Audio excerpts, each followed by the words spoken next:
everybody. My name is Darrell Mooney and I teach 7th grade English at Roland Junior High. And I'm going to talk to you guys today about the book No More Telling is Teaching. If you have never read this book, I urge you to. It has been a kind of a game changer in the way that I teach and the way that I feel like students learn. And I really think you would enjoy this book. It talks about how we should go for less lecture and more engaged learning. So this made me think about when I was in school, how I learned. And I still remember being in an elementary school, being in a junior high, even in high school. The desks were in a straight row, everyone was asked to be quiet, teachers lectured, I took notes, and then I never really thought about the information again.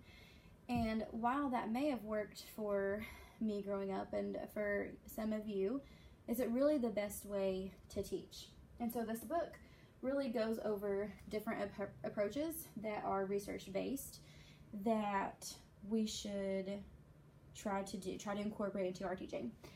And so the lecture-only approach doesn't ensure learning. Time, our biggest enemy, right? We have so many standards, not enough time to teach them. We have small class periods, not enough time to cover everything that we need to. And so a lot of times we resort to lecture because we feel like we need to cover as many standards as we can to help students get ready for the standardized testing. And so oftentimes teachers will lecture because they can cover more in a small amount of time. However, whenever we only rely on lecturing, it's hard to figure out who is actually learning and who's disengaged. And students a lot of times will tell me that when a teacher lectures, they kind of just pretend that they're listening, that way they won't get in trouble, but that they actually aren't listening to the topic that is being discussed. And so, came across this neat question: is lecturing a dirty word? Absolutely not. Sometimes lecturing is reasonable. Sometimes there's things that we actually need to tell the students, and there's things that they need to know that we can tell them. The problem is when the only form of teaching that the teacher relies on is lecturing. For the entire hour, students are quiet, they're taking notes, and then there's no actual critical thinking. There's no projects or activities that students do to apply what they're learning through that lecture to their world and to the real world. And so this is when lecturing becomes a problem, when it's the only thing that teachers do. So an interesting fact: did you know adults can only listen attentively for 10 minutes at a time without needing a brain break? And I thought this was really interesting because sometimes we expect our students to listen to a lecture for 30, 45, 50 minutes and not give them any kind of break to interact with each other or to kind of rest. And so whenever adults have a problem with it, imagine how our students feel. I get antsy if I have to sit down for a long time or be quiet for long periods of time. So I try to keep that in consideration whenever I'm teaching junior high students, because they need a break. They need time to interact with each other instead of just listening to me lecture the entire hour. Another interesting fact: if keeping someone's interest in a lecture were a business, it would have an 80% failure rate. This makes a compelling case for rethinking how to spend class time and methods for teaching. If our ultimate goal is to have students be successful and reach their fullest potential, then what kind of learning is taking place if we talk all hour? And so, are we really helping our students if we just stand up here and talk the entire hour? No, we're not really helping them at all. We need to help them be critical thinkers, to be problem solvers, and by us talking the entire hour, we're not giving them a chance to actually do that. Okay, so whenever we have students engage in passive learning, for example, copying notes, listening to a lecture, watching a video, having the students read a small passage and answer reading comprehension questions, that doesn't really require a lot of participation from the learner. It doesn't really let them engage in critical thinking and research-based problems. So we should have students do more active activities than just passive learning. When the focus is on instruction of content and not critical thinking, it's tempting to take over and tell the students exactly what they need to know, especially whenever we have struggling students, which I kind of have a lot of struggling students this year.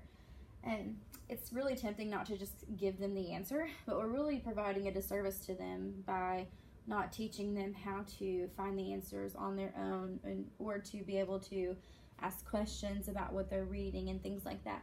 So we really don't need to just give kids the answer, like spoon feeding them the information. Whenever we do all the work, we are unintentionally robbing our students of opportunities to learn and be successful. So we really need to kind of steer away from the lecture approach and telling kids what they need to know. We need to help them figure out how to be problem solvers and critical thinkers. So the author in this book asked some adults and some students a couple of questions, and so it really kind of inspired me to ask my students what they thought. And I was curious, do they like lecturing? Do they like working in groups? Do they like working alone? What matters most to them about learning? Do they need extra time? Do they need think time? And so some of the responses that I had were, I like to work in groups so that we can help each other. I only like listening to lectures when they are interesting. When they aren't, I get bored and fall asleep. I like lectures because I can zone out and think about other things and not have as much work because the teacher talked the entire hour. Sometimes I like lectures depending on the teacher and the material that is being discussed. I only like lectures if they are not too long. If they take forever, I can't focus and get bored. After 15 minutes, I get bored. I forget what the teacher was talking about. And that was the majority of my students. Out of 70 students that I teach, 41 said they didn't like lectures. 22 said they did enjoy lectures if they were interesting. 7 of those students said they only like lecturing when it gets them out of worksheets. Out of those 70 students, 59 like working in groups and 11 like working alone. So this really kind of tells me about the students that I have this year. So I've incorporated a lot of group work because the majority of my students like working in groups, and I can tell an increase in their reading and the knowledge that they are gaining this year by doing that. And also steering away from lecturing. I didn't really think that I was a big lecturer until reading this book and seeing how much time we should actually talk versus the students' work. And so it's really kind of shifted the way that I teach, and I love it. So regarding choices, like I said, almost every student that I polled said they enjoyed having choices and would engage in activities more if they could choose what kind of project to do. And so the different assignments that I've incorporated, I let the students have choices, and I feel like they're more adamant about doing their work and more engaged whenever I let them decide what they want to read, or giving them a few options on what kind of project they do. Almost every student said they needed extra time to think and that they feel rushed when the teacher asks questions. So incorporating think time is a big thing for students to give them a chance to think about something before just giving them the answer, before letting someone answer the question out loud. So this kind of prompted me to also poll the teachers that I work with, and I was kind of intrigued by if they rely on lecturing versus the students kind of figuring out the questions on their own. So here are some of the responses. I lecture for 30 minutes and students work independently for 20. I lecture for 15 minutes and students do worksheets for 45 minutes while I walk around. I lecture for 35 minutes and then the students work alone the rest of the class period. So many of the teachers that I work with rely on lecturing, and I'm not saying it's a bad thing. I lecture occasionally and I still remember learning through lecture. I mean, there were certain things that I remember growing up on what my teachers were talking about, what I was learning. So, however, our students are literally begging us to try other teaching methods that would be more successful. According to the polls, and I'm sure that most of you, if you were to poll your students, I'm sure they'd probably be about the same thing. So if students are telling us that they would like to do other things, then why do we rely on lecturing so much? Okay, this book discussed 3 types of engagement: behavioral, emotional, and cognitive. So these are the types of engagement that students typically demonstrate, and they're the type of engagement that we should focus on whenever we are planning our lessons. Behavioral engagement are when students are behaviorally engaged. They will turn in their work, ask and answer questions, apply strategies when they're reading. Emotional engaged students make connections with peers, teachers, and topics. We must create a sense of belonging so students will work harder and longer. Regarding emotional engagement, I see this a lot in the junior high. Emotions are a big key factor in whether students are going to learn or retain the information.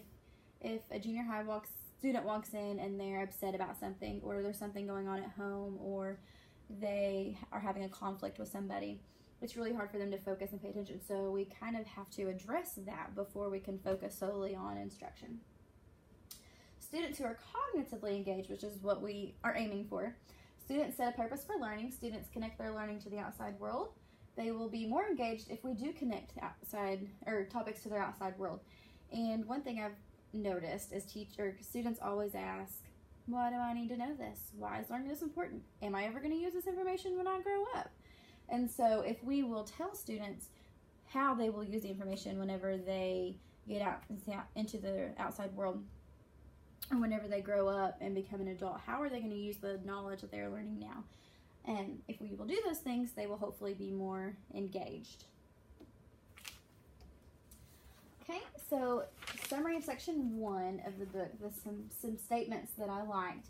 We can't control how students think, but we can control how we structure the class so students have time and opportunities to think and to discuss with peers. We can't control reading levels, but we can provide reading choices and access to a variety of content. By modeling how teachers read and think, we inspire students to read and think more often on their own time. I feel like this is so important. I sometimes expect students to kind of already understand how to do something, especially if it was something that they may have done in the elementary years. However, modeling is important for all ages and all grades, and I feel like students are more successful if we will model to them how we as adults and the more knowledgeable person, how we think and read and how we critically look at something and how we solve problems. By doing that, we're helping them be successful. Alrighty, so section 2 is about how people learn best through multiple modes. And this was the beginning of this section. It talked about how or why teachers lecture. So many teachers think that it's economical, efficient, effective. They think they are doing a service to children by providing them with the knowledge that they need. So teachers that lecture honestly feel like they are providing students with knowledge that they know. They're not lecturing because they think it's less time consuming or less work. They really do think that lecturing is good, even though research kind of tells us otherwise. Teachers are pressured to cover all of the standards and feel that they should teach students as quickly as possible. Lecturing seems reasonable. I know sometimes I feel really overwhelmed about all the standards that I need to teach, especially if it's a tested subject, which 7th grade is. I feel like I need to hurry up and get through all the standards, and I'm kind of robbing students of their of them being able to figure out answers on their own and being able to connect with the text and to collaborate with peers. And so I myself have even been guilty of this, but after reading this book and looking at research of how students actually learn by collaboration, then it's really changed the way that I do things. All right, so why should we care about teachers relying on lectures? Why should it matter? There's nothing wrong with lecturing. The problem is when it is the only mode of teaching. Another problem is that teachers think that the stand and deliver approach is the best. Some teachers believe teaching equals telling. And I'm not saying that it's necessarily wrong, but there's other avenues out there of ways to teach students. So teaching is not telling. Teaching is helping facilitate conversation. It's helping students to think critically, how to problem solve, how to make connections. It's not just telling the students information. And I love this quote: "Tell me and I forget, teach me and I remember, involve me and I learn." And so I try to remember this whenever I'm planning lessons for my students. I want them to collaborate with one another. My favorite theory is the social constructivist theory, and it's about how students learn through social collaboration and interaction with peers, with adults, other teachers. How they collaborate with one another really determines what they're learning or what they will retain. So by observing and collaborating with others, students are involved in problem-solving experiences that help students develop concepts and language. So I love being social. I love talking. I love working with other people. And so I feel like students also sometimes like to do that as well. And so by encouraging social interaction and collaboration with peers, we're helping students be more successful. All right, with a constantly changing world, students need a wide range of skills to function in society. Technology is changing our world, and it's such a fast-paced world that we need to help students be successful on how to interact with one another, how to think critically, how to solve problems. If we want the students to be successful in their adult world, then we need to start now with helping them be successful. Okay, so research does not support lecture-only approaches. Lecture-based teaching doesn't support students taking in information, retaining information, using information learned, or constructing new ideas. Instead, research suggests to use a mix of practices, including projects driven by questions or problems. Give them problems that are related to the outside world. Let them work in groups and figure out an answer to those problems. Whole and small group discussions. Let them collaborate with one another. Real world activities. Have them do activities that are based off something that they would use when they're an adult or whenever they get to high school. Reading and writing of multiple texts. Give kids choices. Let them manipulate with different genres. Scaffolding interactions with challenging problems. So provide students with a challenging problem and let them work together to figure out solutions. With scaffolding, help them be successful towards doing it independently. Students need to engage in tasks that they find meaningful to their world or relevant to society. If we will connect lessons to their world that's meaningful to them, then they will be more engaged. So here are some pointers. Students should challenge each other, see other viewpoints and opinions. Practice needs to be organized and scaffolded. Feedback is necessary and should reflect on students' level of understanding. Help students know when, where, and how to use the information they are learning. I feel like this is very, very, very important. We should show children how, when, where, why are they going to use the information that they're learning in class? How are they going to apply that to their own world? Okay, National Research Council recommendations. Teachers should create a learning environment that is learner, knowledge, assessment, and community-centered. How Students Learn was a research article that suggested students learn by forming driving questions about the real-world community-based problems, creating investigations or artifacts, collaborating with other students, teachers, and citizens of the community, using technology, text, and communication tools. So if we will provide students with these kind of activities, then we are helping them reach their fullest potential and be successful. This book also suggested 4 ways in which secondary students learn literacy, and I thought this was really interesting and made me rethink the way that I organize my lessons. Connection to and developing knowledge students bring into the classroom, so helping them connect to what they already know, connect it to new learning.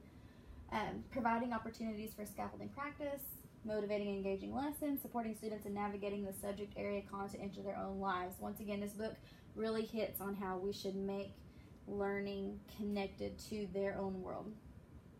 Lecture-only approach does not support research on how students learn.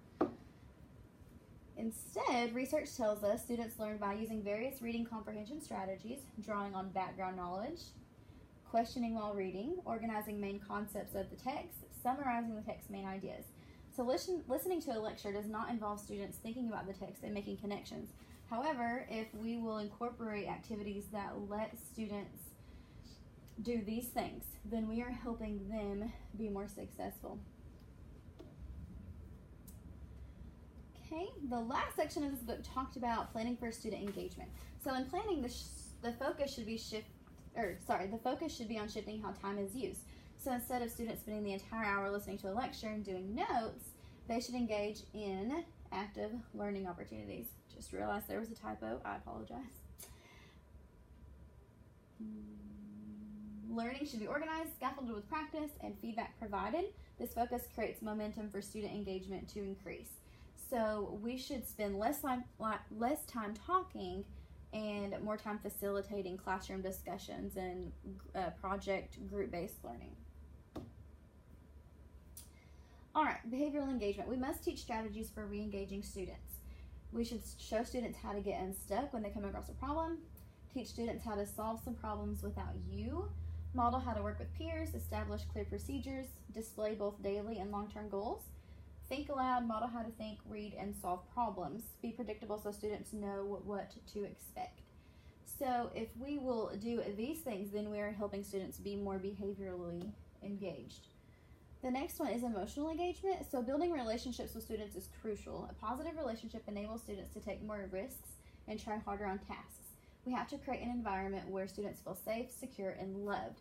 Students need to trust their teachers and peers and feel safe to take risks. If we will build that positive foundation and work on building relationships with our students, and I feel like they'll give a little bit more than if we were just, don't talk to me, or we had that negative relationship.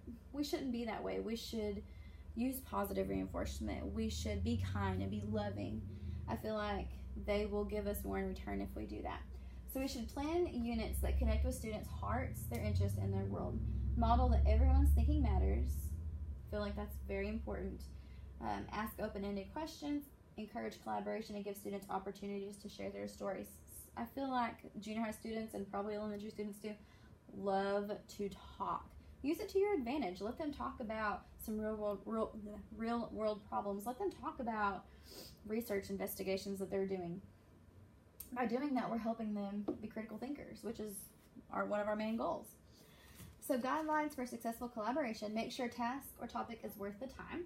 Give students a way to hold their thinking before, during, and after the session. A neat idea that I learned from this book was to have students keep a folder with sticky notes. And so they can sticky note things they're getting stuck on or problems they're having, or they can sticky note things they find interesting and they want to share that whenever the class gets to share about or talk about their learning.